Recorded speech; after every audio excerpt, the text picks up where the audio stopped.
अस्सलाम वालेकुम and welcome back to my channel. Welcome back to another vlog. क्या हाल है आप सबके? आई होप कि आप सब बिल्कुल ठीक ठाक होंगे। मैं भी बिल्कुल ठीक हूँ। और आज का जो व्लॉग है ना वो सुबह सवेरे से स्टार्ट कर रही हूँ। सुबह नमाज के लिए ना मेरा अलार्म लगा होता है और अलार्म से मेरी आंख खुलती है। काफ़ी टाइम से ऐसा ही है, लेकिन आजकल ना मेरा बेटा ही मेरा अलार्म बन गया है। यहाँ पे जब पहली अजान स्टार्ट होती है ना तो मेरे बेटे की आंख खुल जाती है। मुझे लगता है कभी कभार किसी ने ना मस्जिद में जाके इमामत करवानी है। तो बस उसके बाद अज़ानें होती रहती हैं और ये जागता रहता है। मैं बहुत कोशिश करती हूँ इसको मैं सुलाऊँ और उसके बाद उठ के मैं नमाज़ पढ़ूँ, लेकिन कभी कभी ना ये बिल्कुल भी नहीं सोता। आज भी मैंने बहुत कोशिश की, लेकिन जब मैंने देखा ना टाइम काफ़ी ज़्यादा गुजर चुका है, बहुत कम टाइम रह गया था नमाज का, तो बस मैं फ़ौरन से इसको उठा के ले आई बाहर और वॉकर में मैंने इसको डाल दिया था। मैंने नमाज़ पढ़ी थी और उसके बाद मैंने सोचा बाहर का मौसम और व्यू बड़ा खूबसूरत सा हो रहा था सुबह सुबह के टाइम। परिंदों की बड़ी खूबसूरत सी आवाज़ें आ रही थी। बाहर तो मैं नहीं गई, बस विंडो से ही मैंने छोटी सी वीडियो शूट की आप सबके लिए और इसी तरह मैंने अर्ली मॉर्निंग जो है ना अपना व्लॉग स्टार्ट कर लिया। फिर जी रात के ना बहुत सारे काम थे जो पेंडिंग रह गए थे। सुबह नाश्ते के लिए आटा नहीं गूंदा हुआ था। आज से यहाँ की रूटीन जो है ना वो चेंज हो चुकी है। स्कूल ओपन हो चुके हैं। अब जितनी भी छुट्टियाँ हुई थी ना, यहाँ पे टोटल 10 छुट्टियाँ तो हुई थी, ज़्यादा नहीं हुई। वो सारा टाइम हमने घर में ही गुजारा, कहीं पे भी आना जाना नहीं हुआ, घर में ही रहे हम लोग।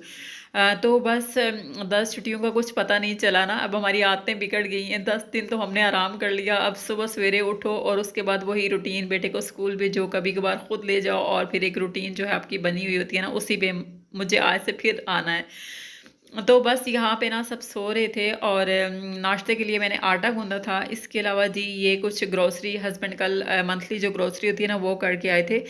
तो बस किचन में मैंने ना कुछ समेट दी थी और कुछ चीज़ें रह गई थी, जैसे ये दालें हो गई थी, चावल वगैरह, चीनी, और इसके अलावा ये बच्चों के दूध, इनको जो रखना था ना यहाँ पे। और जितनी भी मैं कोशिश करती हूँ ना इनको मैं एक जगह अलग से रखूँ, लेकिन जो मेरा छोटे वाला बेटा है ना उसके हाथ बड़े लंबे हो गए हैं आजकल। हर जगह उसके हाथ पहुँचे होते हैं और सारी चीज़ें बस सारा दिन ही निकालता रहता है। कोई चीज़ भी अपनी जगह पे मुझे फिर नज़र नहीं आती, क्योंकि इसके अलावा ना और कोई जगह नहीं है जहाँ पे मैं ये सारी चीज़ें रखूँ। यहाँ मैंने सारी ग्रोसरी समेटी थी।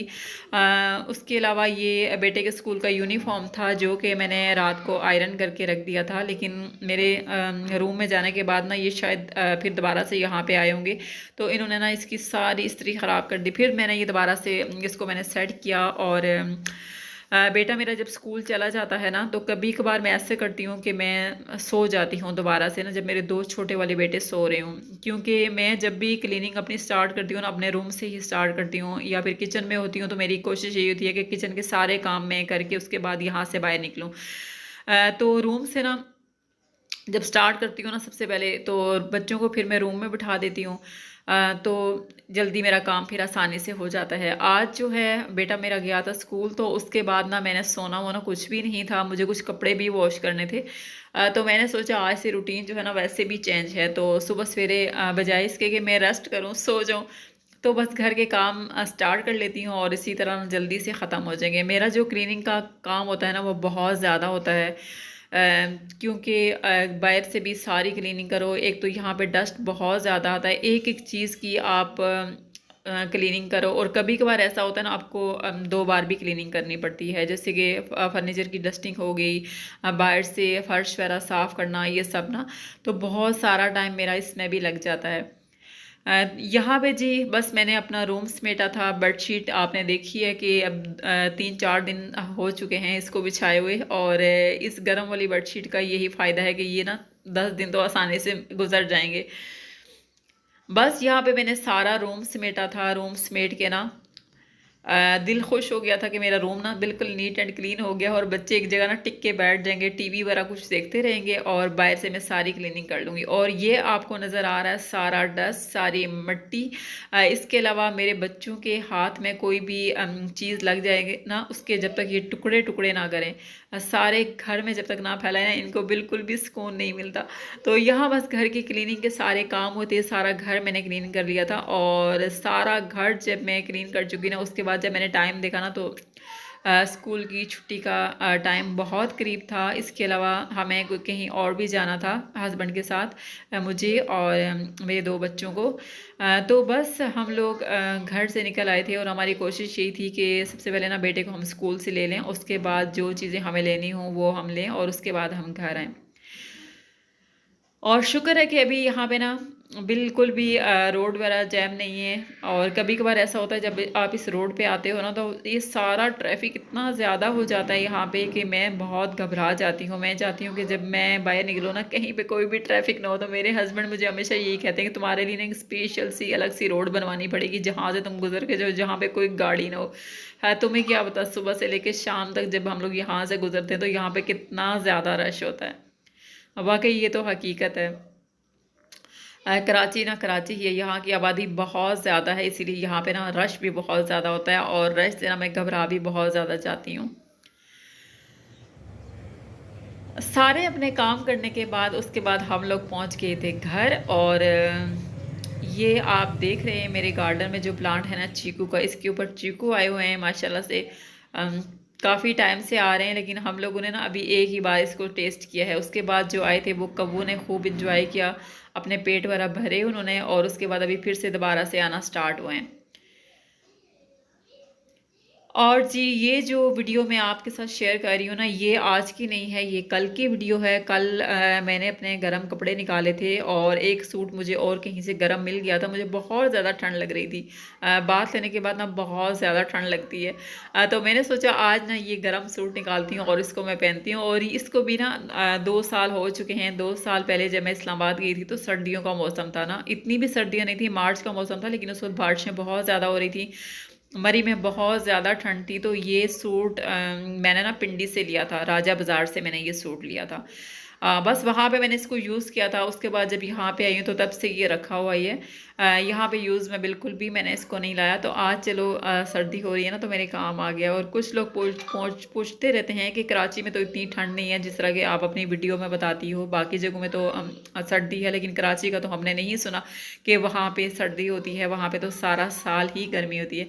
जी बिल्कुल जनाब, सारा साल गर्मी होती है, लेकिन दिसंबर का जो महीना होता है और जनवरी का जो महीना आता है ना, उसमें ठंड होती है और कभी कभार कुछ ज़्यादा हो जाती है, कभी कम। मतलब कि यहाँ पे ना मौसम चेंज होता रहता है। जैसे कि मरी में बारिश होती है ना जून जुलाई में, तो अचानक से ठंड हो जाती है। बिल्कुल ऐसा ही यहाँ पे दिसंबर जनवरी में कभी यहाँ पे ठंड हो जाएगी और कभी कभार यहाँ पे ना गर्मी हो जाती है।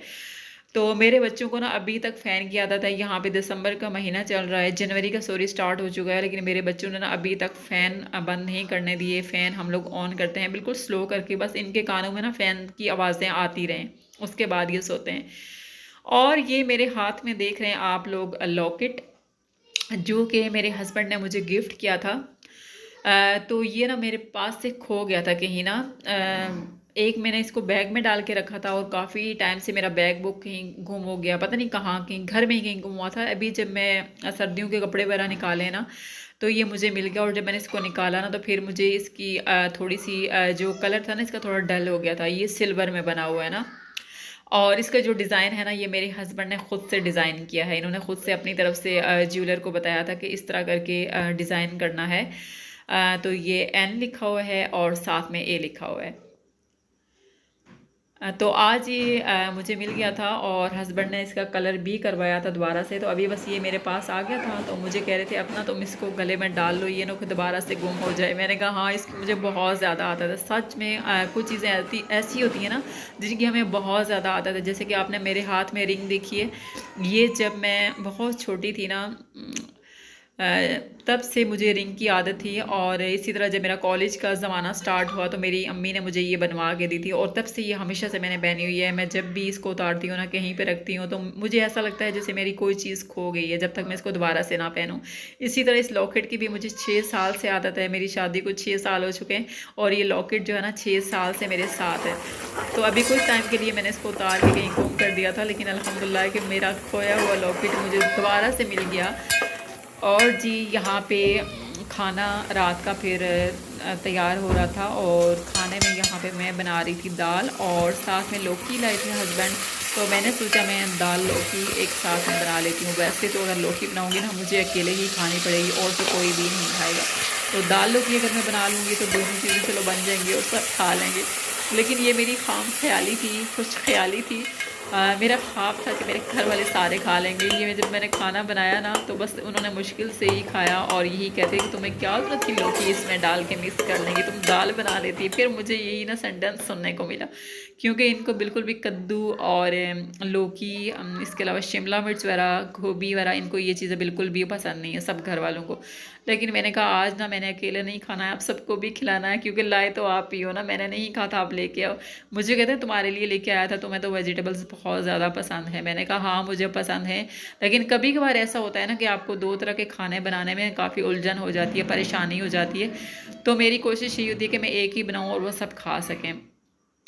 तो बस जनाब यहाँ पे लौकी फिर मैंने अच्छी तरह से ना थोड़ी बारीक करके इसको मैंने बॉईल भी किया था और उसके बाद बिल्कुल बारीक कर लिया था और इसमें मैंने दाल में ऐड कर दिया था।